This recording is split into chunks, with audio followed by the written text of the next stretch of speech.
You lose the apartment on a Tuesday in October, not dramatically, not with sheriff's deputies or furniture on the curb. You simply cannot produce $355 for the third consecutive month, and the landlord, who is not cruel, slides an envelope under your door. You have 14 days. You're 41 years old. You work part-time stocking shelves at a grocery distribution warehouse, and you have been quietly drowning since the plant closure 18 months ago eliminated your $22 an hour position. You're not an addict. You do not drink beyond the occasional beer. You simply ran out of options, which is the most common and least cinematic way to become homeless. You spend 3 nights in your car, a 2011 Honda Civic with 187,000 miles, parked in the lot of a 24-hour Walmart because security there is known to be lenient. You keep the engine running for heat, which eats gas you cannot afford. On the 4th morning, a woman at the County 211 helpline tells you there is a bed available at a municipal emergency shelter 14 miles away. She gives you an address. You drive there with everything you own in the back seat. The intake process is clinical in ways that surprise you. You expected chaos, maybe desperation. Instead, you find a fluorescent-lit office that resembles a community college registration desk. A staff member named Darlene sits behind a partition with a computer screen and a stack of manila folders. She does not look up when you approach. Name, date of birth, last 4 of your social, she says, and you give them. She asks if you have identification. You produce your driver's license, your social security card, and a birth certificate you have been carrying in a gallon-sized Ziploc bag. Darlene photocopies everything. She enters your information into the Homeless Management Information System, a federal database that tracks every person who accesses shelter services in the United States. Your name now exists in a bureaucracy designed specifically for people who have nowhere to sleep. She asks a series of standardized assessment questions drawn from a tool called the VI-SPDAT, the Vulnerability Index and Service Prioritization Decision Assistance Tool. How long have you been without permanent housing? Have you been hospitalized in the past 6 months? Do you have a history of substance use? Have you experienced domestic violence? Have you been incarcerated? Each answer generates a score. Your score will determine your priority for transitional and permanent supportive housing. You score a 7, which is moderate. Not urgent enough to be fast-tracked, not stable enough to be deprioritized. You are, as you have always been, in the middle. Darlene hands you a sheet of rules printed on yellow paper. Curfew is 8 p.m. You must vacate the building by 7 a.m. No alcohol, no drugs, no weapons, no visitors, no food in the sleeping area. Personal belongings must fit inside one assigned locker 18 inches wide by 36 inches tall. You sign the sheet, you sign a liability waiver. You sign a consent form allowing the shelter to share your data with partnering service agencies. Darlene gives you a laminated ID card with your photo on it, taken with a webcam right there at her desk. Don't lose this, she says. You need it every night to get in. A staff member named Jerome walks you to the sleeping area. It is a converted gymnasium with rows of metal frame bunk beds spaced approximately 3 feet apart. Each bed has a thin vinyl covered mattress, 1 fitted sheet, 1 flat sheet, 1 wool blanket, and 1 pillow with a plastic cover that crinkles when you move. Jerome points to a lower bunk near the far wall. That's you. He says top bunk is Marcus. He's quiet. You'll be fine. You set your backpack on the mattress and stand there. The room smells of industrial disinfectant and the particular staleness of air circulated through old HVAC systems. 87 beds fill the room. Roughly 70 are occupied on any given night. The locker becomes your entire life. You learn this within the first week. Everything that matters fits in that steel box.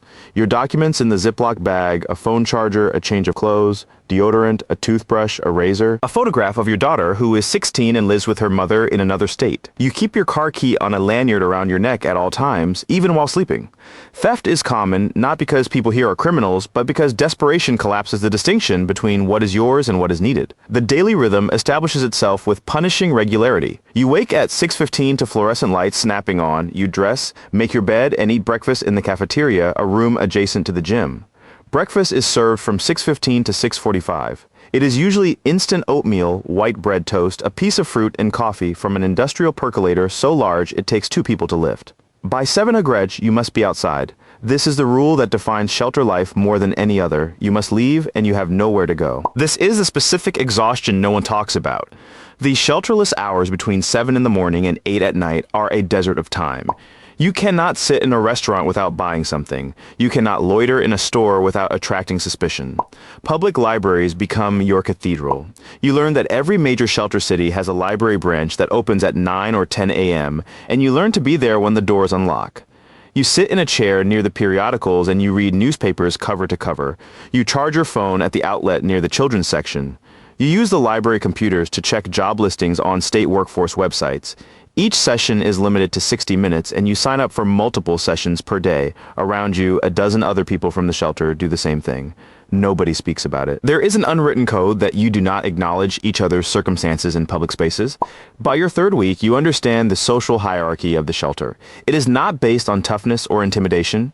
It is based on tenure and knowledge. The long-term residents, those who have been there 6 months or more, control the informal economy of information. A man named Carl, who has been at the shelter for 11 months, tells you which caseworker actually returns phone calls. A woman named Patrice, who sleeps on the women's side of a partition that divides the gym, tells you about a church that serves hot lunch on Wednesdays and Fridays. The Methodist one on Carver Street, she says, get there by 11:30 or the line wraps around. These are not friendships, exactly. They are alliances of mutual survival. You are grateful for them in ways that rearrange your understanding of gratitude. Your caseworker is named David. He has a caseload of approximately 45 clients. You see him once a month for 30 minutes in a small office with motivational posters on the walls. David is not unkind. He is simply overextended. He helps you apply for SNAP benefits, which takes 3 weeks to process. He refers you to a workforce development program that offers resume help and interview clothing. He checks on your housing applications. You have applied for a housing choice voucher through the local public housing authority.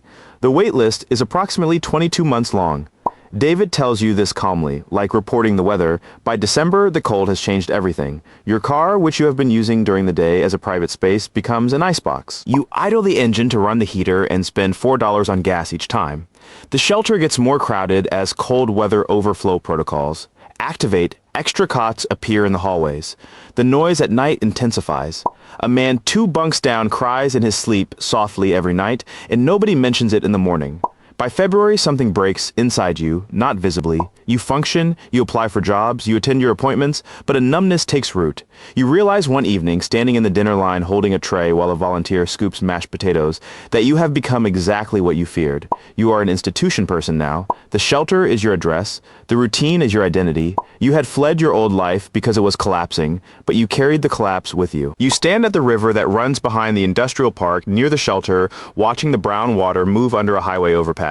You think briefly about how easy it would be to stop struggling. You think about your daughter. You think about the phone call you owe her. You turn away from the railing and walk back toward the library. Spring arrives, and with it a small victory.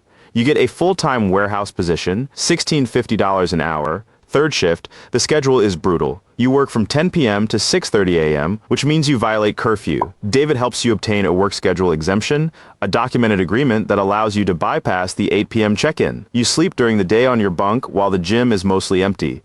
This is a different kind of loneliness. The world operates around you while you lie on a crinkly plastic pillow in an echoing room. By summer, you have saved $2,100 in a checking account. It is the most money you have held in 18 months. You buy your daughter a birthday gift, a pair of headphones she wanted, and mail it to her mother's address. You call her that evening from the parking lot. "Thanks, Dad," she says, and her voice is careful in a way that tells you she knows more than she lets on. "Are you okay?" she asks. "I'm getting there," you say. You believe it approximately 60%. By September, Carl gets housed. He receives a voucher through a rapid rehousing program and moves into a studio apartment 4 miles from the shelter. He comes back one evening to pick up his belongings from storage and shakes your hand in the lobby. "Keep your paperwork tight," he says. "That's the whole game." You nod. Patrice leaves too, placed in a women's transitional program across town. The people who taught you the rules are gone, and new faces fill their bunks. You realize you are now the tenured one. A man named Esteban, recently arrived, asks you quietly which outlets in the library still work. You tell him. By October, you have been in the shelter exactly 1 year. You sit on your bunk on the anniversary, though. You are the only one who knows the date. Your locker still holds the Ziploc bag, the phone charger, the photograph. Your housing choice voucher application is still pending. Your savings account holds $3,400. You have not missed a shift in 4 months. You are by every metric the system uses, making progress, and yet you're still here. The fluorescent lights still snap on at 6:15. The coffee still comes from the enormous percolator. The wool blanket still scratches your chin one evening. Walking back from the bus stop after your shift, you pass the river again. The water is high from autumn rain. You stop and listen. The sound is continuous and indifferent, carrying everything downstream without preference. Leaves, trash, runoff, light. You stand there for a long time. You're not thinking about doctrine or redemption or any framework for suffering. You're just listening. The river does not know your name. It does not know your score on the VISP day. It simply moves. You find in that moment something you cannot name, a stillness that is not resignation, a patience that is not defeat. You will not live in this shelter forever. You will not die here, but you will carry this year in your body for the rest of your life. The way the river carries everything without choosing what to keep. You turn toward the shelter, you show your laminated ID at the door, you walk to your bunk, you sleep.